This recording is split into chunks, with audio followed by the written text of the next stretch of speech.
Serious, what is it like to have children you don't want? Asterisk asterisk attention. Serious tag notice. Asterisk jokes, puns, and off-topic comments are not permitted in asterisk asterisk any asterisk comment, parent, or child. Asterisk parent comments that aren't from the target group will be removed, along with their child replies. Asterisk report comments that violate these rules. Posts that have few relevant answers within the first hour, and posts that are not appropriate for the serious tag will be removed. Consider doing an AMA request instead. Thanks for your cooperation and enjoy the discussion. Asterisk I'm a bot, and this action was performed automatically. Please contact the moderators of this subreddit, /message/compose/to/r/askreddit if you have any questions or concerns. I had genetic testing done during very early pregnancy to screen for congenital problems and mentioned I would abort if they were present. I had friends severely upset with me about this. I know I couldn't handle a disabled child financially or emotionally. I had to be honest with myself. I remember having to stop at my dad's work, the receptionist leading me back to his office, and her gushing about what a great guy he is, and what a diligent worker, to put in so much overtime. Just listening to this woman fail, to realize she was describing an absent father, and a mean one at that. This question makes me think of the guy who posted about having pressured his ex into having the baby when she found out she was pregnant. She agreed, but only if she could give up all parental rights and, at time of posting, pays more than the required child support. He wanted to know if there was any way he could legally oblige her to take care of the child. Like, this lady got pregnant, didn't want to have a child, and agreed to carry the pregnancy to term, only if she had nothing to do with the baby besides paying child support. Boo. At 1.5 years later the guy realized being a single father was hard and wanted to know if he had any way to legally force the BO mom to physically help raising their son. I don't remember where I saw the post, might have been r/legal advice. Edit, words. Edit 2, here it is. Girl I worked with had a 5-year plan. Get a designer man, have a massive wedding, travel to fancy hotels, and have a baby. She managed it all except the baby. 2 years of IVF later and still no baby. After a long adoption process they get a 6-month-old. 3 months later they give him back and divorce. She realized that she had only wanted a baby because that's what people did, and that meant she was successful. She had never thought about what having a baby meant and what it would do to her perfect life. The husband couldn't live with what she had decided, so left. At least the baby went to a couple who did want him eventually, instead of staying with her. When my daughter was 1.5 years old I unexpectedly got pregnant a second time. It was unexpected because I have pretty substantial infertility issues. I was not ready. I was exhausted as shit from my daughter being a typical toddler and a dog we rescued that needed constant emotional coddling. And hindsight makes it easier to see my depression was wildly out of control, but I didn't realize it because my panic attacks were not.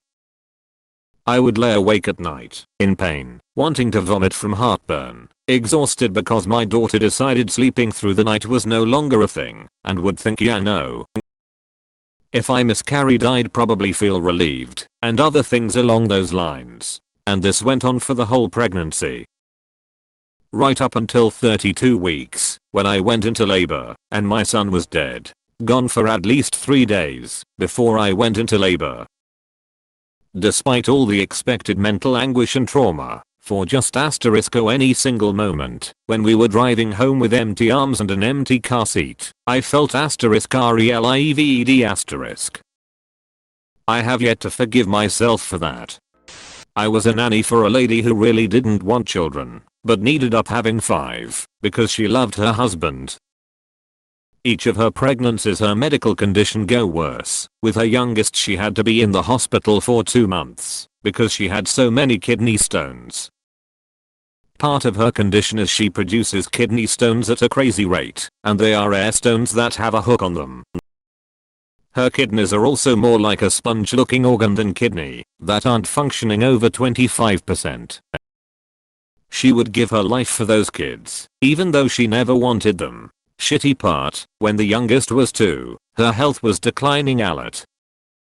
And her husband left her for a chick he just met because, and I quote, "I'm sick of you being sick." I miss those kids so much, and I miss her. She got full custody, and has even better insurance, now that her ex left her. And he pays huge in child support and alimony every month. I have 3, a girl and twin boys. I really thought I wanted kids, because that year's what I thought I was supposed to do, be a wife and have kids. I love them, and I want the best for them, but I don't yet have the same connection to them that other moms seem to have. I don't yet miss them. When I have to go on a long trip, I just feel relief. Having them home, because of the pandemic, has been really hard for me. I have a lot of guilt about it. I don't yet withhold affection or anything, but you're not a naturally affectionate person. My husband is. I feel pretty lonely and left out when you're playing together. I feel like I don't yet belong. It is a weird dichotomy. I don't yet really know. Even though I'm surrounded by family, it feels pretty damn lonely. I don't yet feel like I belong in my own life. I fantasize about taking off alone and living somewhere by myself. But I don't yet want to mess them up like that. They're innocent and don't yet deserve it. So I do my best and hope I'll be alive in 10 years to be alone again. My mother point blank told us she didn't yet want children, and my father had begged and begged her for me. Then my younger sister was an accident. It has always been an awkward, very strained and very tainted relationship. For a long time I held a ton of resentment and disgust for her. It has made me into what I consider to be a pretty great parent, though I wanted children, and even knowing who'd be giving up sleep and freedoms, I knew I wanted them to know they were wanted, planned for, adored. My dad remarried and adopted 2 children of his second wife years then they had one together, making us a family of 5. Now I get so much in way of a rich childhood for my children with all their cousins and aunts and uncles to love them. It was not always completely life ruining, I suppose, but it did have a profound effect on how the first half of my life went for sure, how I felt about myself. I read this Reddit story once that I have never been able to forget. It was a confession, I think. Can you remember the subreddit? This woman had a kid she didn't yet want. I can yet remember the circumstance of whether it was hers or a dead sibling's. Anyway, she talked about how she felt so guilty for not loving him, that she worked extra hard to give him a good life. All her money went toward his education and things he wanted. But the part one can yet forget is that she had set an alarm on her phone to go off every day to remind her to tell him that she loved him, because it didn't yet come naturally to tell him that, and she was afraid of him not feeling loved. That story is an amazing reminder that love comes in so many forms and looks different for everyone. She doesn't yet love him, but is so worried about his well-being that she goes to lengths many people with kids would never consider to go to make him feel wanted and happy.